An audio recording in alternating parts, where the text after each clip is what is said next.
सर्व करून वैराग ग्रामाचे ग्रामदैवत असणारे कपिलसिद्ध मल्लिकार्जुन भगवंताच्या चरणी अम्मा तुम्हा सर्वांचे ज्येष्ठ गुरुवरी असणारे मातृहृदय साष्टांग दंडवत समर्पित करून गेल्या 2 दिवसापासून या अधिक मासाच्या निमित्ताने अत्यंत सुंदर प्रकारे आपल्या रसाळ वाणीतून अमृत वाणीतून तुम्हाला भक्तीचे रस पाजवत असणारे असे आमचे आत्मीय अमोल नखाथे महाराजजी, त्यांना सुंदर असं या कार्यक्रमाला साथ देणारे गायनाचार तथा तबल वादक जी एवं या सुंदर अशा कार्यक्रमामध्ये या शिवकथेमध्ये उपस्थित असलेले सर्व माता बंधू भगिनी आणखीन लहान मुले, आपल्या सर्वांच्या अंतःकरणामध्ये सदैव विराजमान असणाऱ्या त्या परशिव चैतन्यास नमो नमः। शिवसांब जय नमः। पार्वतीपते शिव हर हर। मला वाटतंय आमरस कंठाला येईपर्यंत पिला, आवाज निघून झाला बाहेर। खरंय ना? खरंय का खोटं आहे? नाही ना? गळ्यापर्यंत जेवलं नाही ना कोणी? अजून जेवायचंय ना? का भूक लागल्या म्हणून ना तुम्ही जयकार करीत नाही? सर्वजण जोरात जयघोष केलं पाहिजे। सर्वजण आता बघा जे घरामध्ये झोपलेले आहेत ना ते उठून आले पाहिजे, काय चाललंय बाबा नेमकं आपल्या गावामध्ये म्हणून। त्यामुळे सर्वजण जोरात जयघोष करायचा आहे। श्रीमद जगद्गुरु पंचाचार्य महाराज की, संत शिरोमणी मनमत स्वामी महाराज की, सद्गुरु मुक्तेश्वर शिवाचार्य महाराज की। हर हर हर हर।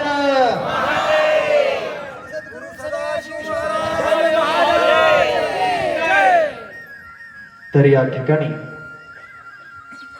अधिक मासाच्या निमित्ताने गेल्या 2 दिवसापासून सुंदर असं आपल्या या मंदिरामध्ये शिवकथा संपन्न होता। अधिक मास हा अत्यंत पवित्र असा मास आहे। याच अधिक मासाला अनेक नावाने आपण सर्वजण ओळखतो। काही जण अधिक मास म्हणून संबोधन करतात, काही जण पुरुषोत्तम मास म्हणून म्हणतात, काही जण धोंडाच महिना म्हणतात, काही जण मन मास म्हणून सुद्धा या ठिकाणी संबोधन करत असतात।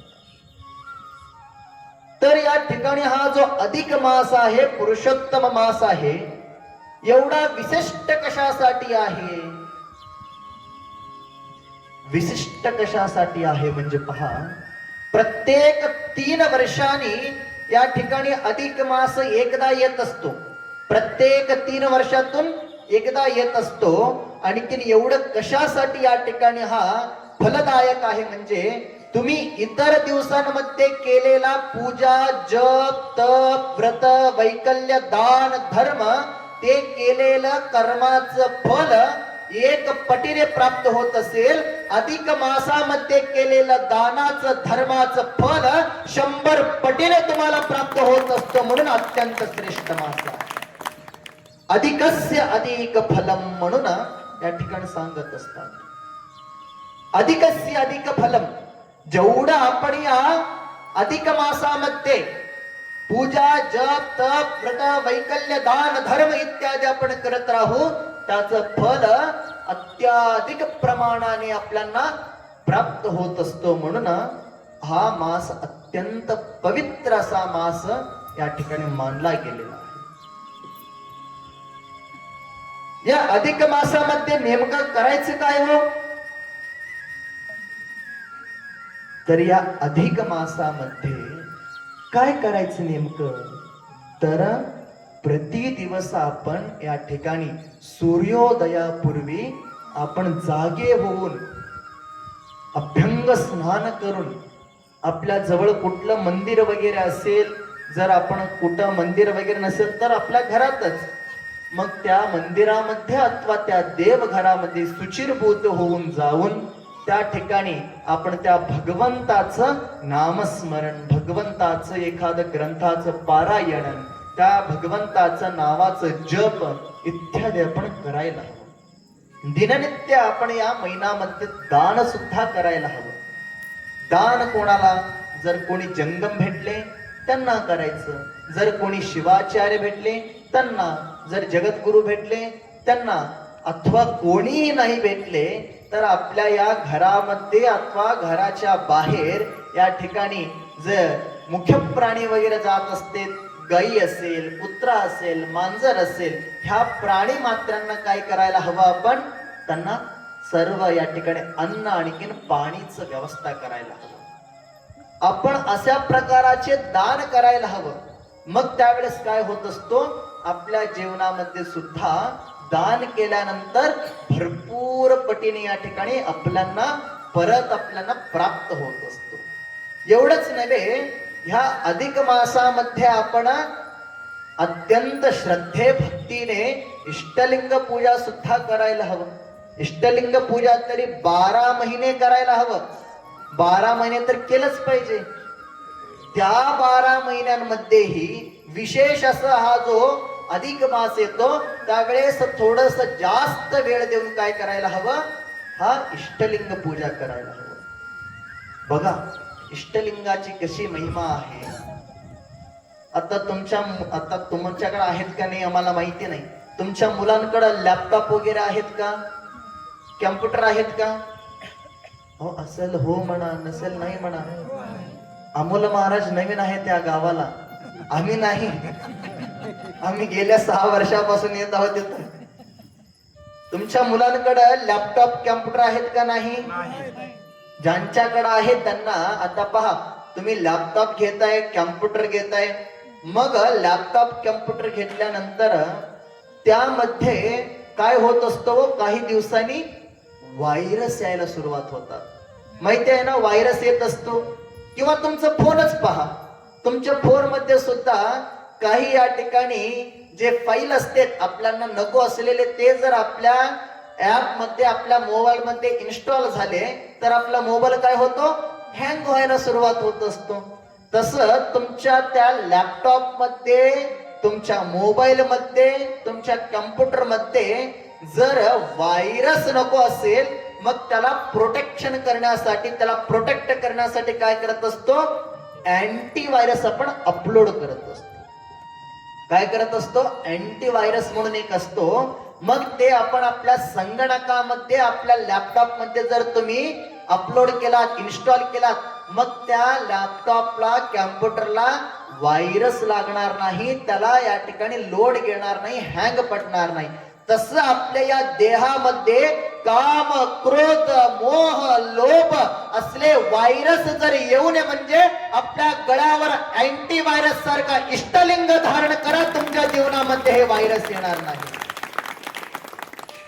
जर लॅपटॉप मध्ये अँटीव्हायरस जर इन्स्टॉल नाही केलात, लॅपटॉप खराब होऊन जाईल. देहावर जर इष्टलिंग धारण नाही केलात तर देह सुद्धा खराब होऊन जाईल. म्हणून इष्टलिंग सर्वांनी धारण करायला हवं. या ठिकाणी आपण सर्वजण या इष्टलिंगाला आपल्या कंठामध्ये धारण करून सदैव त्याचं पूजा अर्चना करायला हवं. सदैव त्या भगवंताचं नामस्मरण करायला हवं.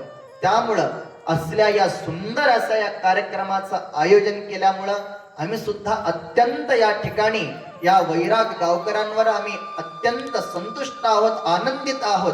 कारण आपले सर्व सद्भक्तांनी सांगितले, महाराज पहिल्या दिवशी तुम्ही आलं पाहिजे, कार्यक्रमाचं उद्घाटन तुमच्या हस्ते ठेवलेलं आहे. परंतु आम्ही म्हणत होतो की बाबा आम्ही लातूरला आहोत, लातूर पासून हे जवळ आहे, परंतु तिथं सारखं कार्यक्रम असल्यामुळे टाइम सुद्धा काढून येता येत नाही. म्हणून आम्ही सर्व सद्भक्तांना सांगितलो. मग आज सुद्धा नियोजन होतं, आज हैदराबादचा कार्यक्रम होता, तरी सुद्धा आता वैराग हे आमचं गाव आहे. मग स्वतःच्या घरामध्ये कार्यक्रम असताना आपण दुसऱ्यांकडे कसं जायचं. मग त्यामुळे आम्ही सुद्धा महास्वामीजींना म्हटलं महास्वामीजी हा संपूर्ण महिनाभर आम्ही तुमचं सेवामध्ये आम्ही आहोत, परंतु एक दिवस आम्ही या ठिकाणी आमचं जो गाव आहे वैराग, त्या गावामध्ये जाऊन या ठिकाणी हा सुंदर असा या कार्यक्रमाला आम्ही सुद्धा भेट देऊन त्या सर्व सद्भक्तांना आशीर्वाद देण्याकरिता आम्हाला सुद्धा जायचं आहे असं सांगितल्यानंतर जगद्गुरु विचारले कुठल्या गावाला जायचं आहे.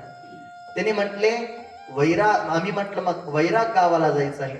जगद्गुरु त्यावेळेस म्हणाले तुम्ही निश्चिंत या ठिकाणी वैराग गावाला जावा, कारण वैराग ग्रामामध्ये जेवढे या ठिकाणी भक्तिवंत लोक आहेत संपूर्ण महाराष्ट्रभरामध्ये तेवढे भक्तिवंत लोक आपल्याला भेटणार नाही. कारण ह्या गावामध्येच अनेक साधू संत या ठिकाणी आपल्या गावातून अनेक पीठांवर गेलेले आहेत, अनेक मठाधीश या गावांमधून झालेले आहेत. त्यामुळे त्यांना सुद्धा विशेष असं प्रेम आपल्या या गावावर आहे. आपण सर्वजण सुद्धा या कार्यक्रमामध्ये अत्यंत श्रद्धेने भक्तीने आपण आलेले आहात. आणखीन संख्या वाढायला हवं, कारण आम्ही काल सुद्धा आम्हाला सर्व इथले फोटो वगैरे आलेले आहेत. काल सुद्धा संख्या कमी होते, आणखीन आज आम्ही येऊन पाहतो तर आजही संख्या कमी आहे. तसं होता कामा नये. आपल्या या गावामध्ये जवळपास 500 ते 550 या ठिकाणी आपले सद्भक्तांचे घर आहेत. आणखीन हे काय फक्त वीरशैव लिंगायत लोकांचा कार्यक्रम नाही, हा संपूर्ण सनातन हिंदू धर्म लोकांचा कार्यक्रम आहे. म्हणून सर्वजण या ठिकाणी यायला हवं. त्यामुळं जाती कुळ गोत्र न पाही शंकरा म्हणून सांगत असतात. म्हणजे त्या भगवान शिवशंकराला जाती कुळ गोत्र मतमतांतर असले कुठलेही न पाहता आलेल्या सर्व सद्भक्तांना तो आशीर्वाद प्रदान करीत असतो. त्यामुळं आपण सर्वजण जास्तीत जास्त संख्येने या कार्यक्रमामध्ये उपस्थित राहा. आपण सर्वजण या ठिकाणी कथाचं श्रवण करा. आपण सर्वजण या ठिकाणी आपल्या जीवनामध्ये धर्माच्या मार्गावर चालत आपण सर्वजण आपलं जीवन या ठिकाणी धन्य करून घ्यायला हवं. कारण जीवन हा कसा आहे, अनित्य आहे, क्षणभंगूर आहे. त्यामुळं शास्त्रकार सुद्धा त्यांच्या सुभाषितामध्ये सांगतात अनित्यानि शरीरानि विभवो नैव शाश्वतः नित्यं सन्निहितो मृत्युः कर्तव्यो धर्मसंग्रह कर्तव्यो धर्मसंग्रह.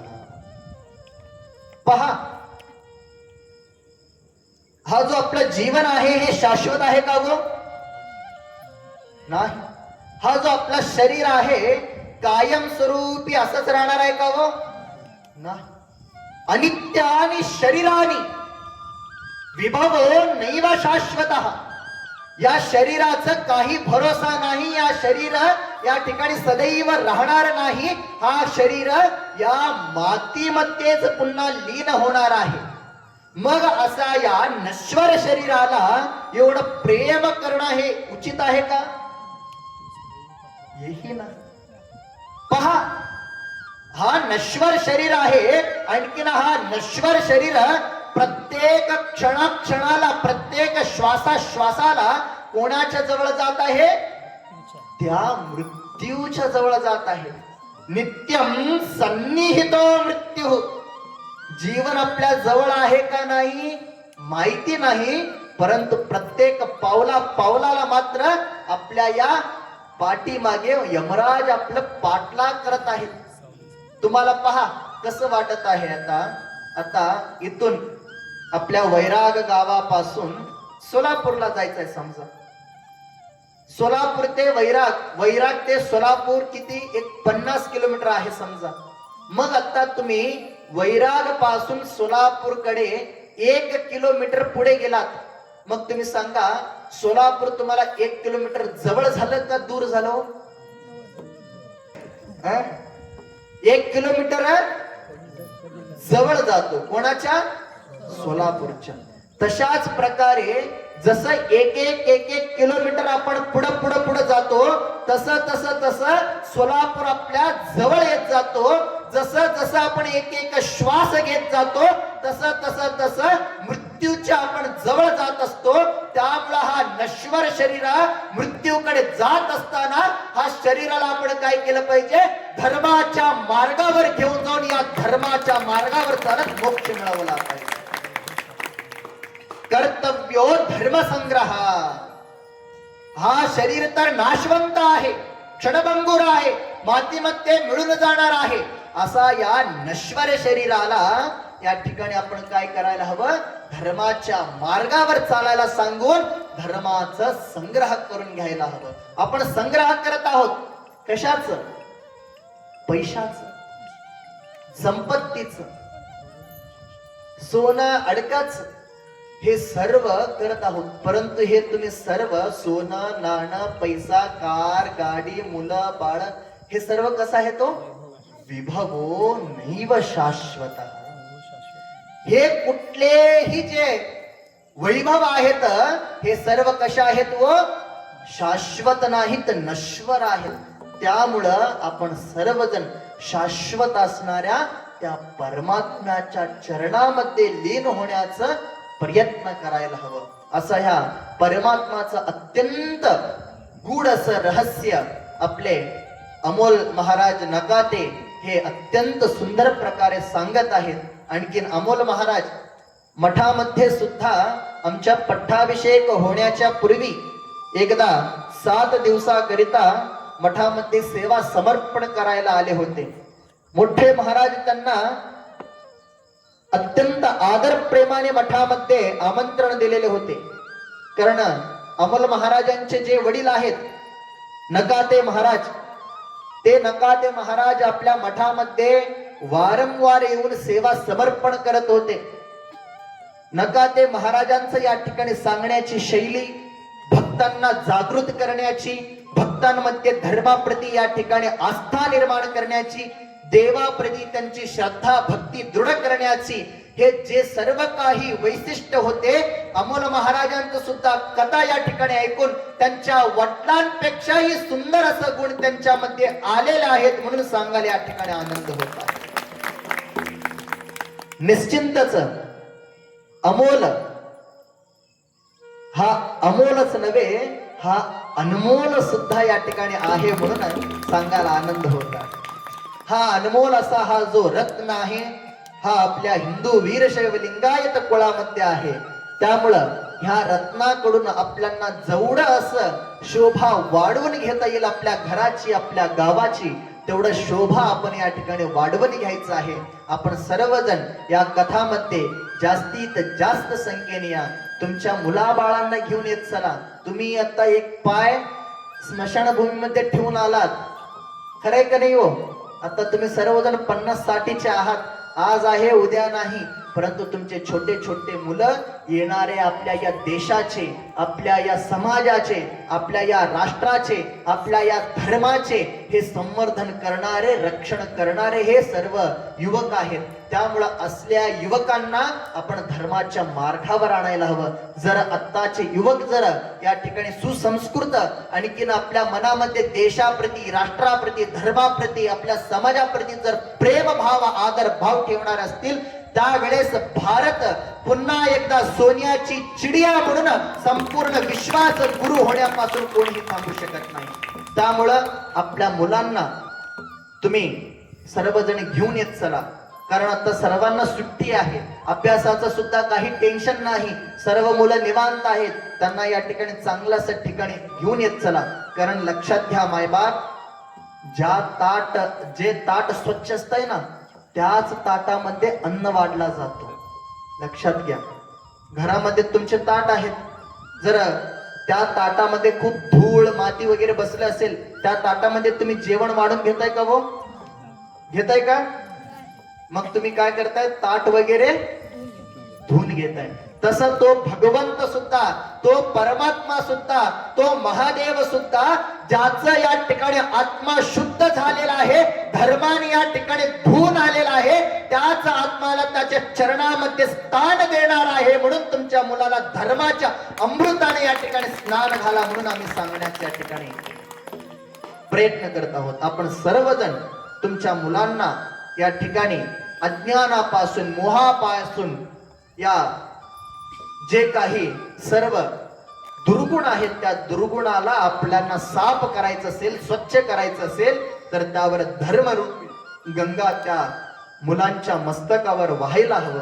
त्यामुळे आपण सर्वजण आपल्या मुलांना, आपल्या शेजाऱ्यांना, सर्वांना जास्तीत जास्त संख्येने या ठिकाणी घेऊन येत चला. आता बघा, इथं एवढं सुंदर असं प्रवचन चालू आहे. आणखीन ह्या कार्यक्रमाचं सर्व व्हॉट्सअप ग्रुपवर, इकडे तिकडे सर्वकडे बॅनरवर, आणखीन प्रत्यक्ष भेटल्यावर ह्याचा प्रचार झालेला का नाही हो? झालंय ना? एवढं प्रचार होऊन सुद्धा फक्त इथं किती 148 लोक बसलेले आहात तुम्ही.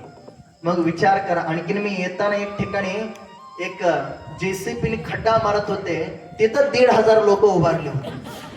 हे आपलं भारताची संस्कृती. खड्डा खाणारा मात्र सर्व येते. खरंय का नाही हो? खड्डा खाणारा भारतामध्ये सर्वजण येते. त्यामुळं आपण